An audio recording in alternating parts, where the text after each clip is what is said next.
Bonsoir, enchantée, Naïma Selouane, donc la cofondatrice de Deep for Climate.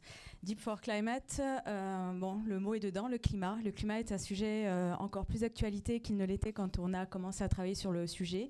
C'est une jeune start-up qui a à peine un an. Nous sommes une équipe de 4 personnes, experts en data science, en climat et en finance, et des devs. Notre structure a pour ambition d'être la première technologie capable d'intégrer les risques climatiques dans l'analyse des risques de financement et d'investissement à différents horizons. Donc on utilise de la donnée, des big data, enfin en tout cas de la technologie robuste pour pouvoir faire un reporting cartographié et de manière visualisée, de manière à accompagner la filière des financements et des investissements à pouvoir analyser et objectiver clairement la prise de risque, sachant qu'aujourd'hui le risque climatique a un impact très important, notamment dans les institutions bancaires, dans leur bilan, haut de bilan, bas de bilan aussi, et pour toutes grandes entreprises qui ont des projets d'investissement, et il y en a beaucoup, et je suis très heureuse aujourd'hui de voir que ça les touche personnellement, et donc pour une jeune entreprise comme la nôtre, d'être déjà contactée par de grandes entreprises nationales et mondiales sur ce sujet, ça nous touche. D'ailleurs, ça nous perturbe un petit peu, puisque ce n'était pas la feuille de route première qui était,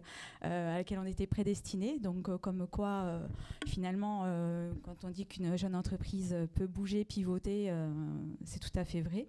Donc, Deep for Climate a pour ambition de développer la première technologie, et on développe la première technologie capable d'intégrer ces différents aléas et d'apporter des réponses claires, d'accompagner la filière des financements et des investissements à également emprunter le chemin de la décarbonation, parce qu'il en va à la fois pour leur sûreté, leur durabilité, leur image, puisque comme vous le savez, il existe plusieurs risques, le risque de transition, le risque de réputation, et qui pour moi me semble être un des plus importants, et le risque de développement demain. Pourquoi ? Parce que si ces institutions financières ne tiennent pas la route, elles risquent demain d'emprunter sur les marchés à très fort taux également. Donc en fait, c'est une analyse de cycle de vie. Voilà, merci de m'avoir écouté. Bravo, c'était pas très subtil, mais efficace. Bravo. Juste en amont, Naïma, est-ce que tu peux dire que tu n'es pas une société parisienne et qu'elle est aussi en région? Tu as été incubée, je crois, dans la région Gironde. Alors je viens du Pays Basque, Voilà. exactement, et accompagnée par le village Baïséa. Pôle Finance et Innovation, ça fait un petit moment voilà, qui m'écoutent et qui me suivent de manière à présenter le projet qu'on a présenté l'an dernier, obtenu ce fameux label qui est très important et qui apporte beaucoup de valeur pour nous aussi.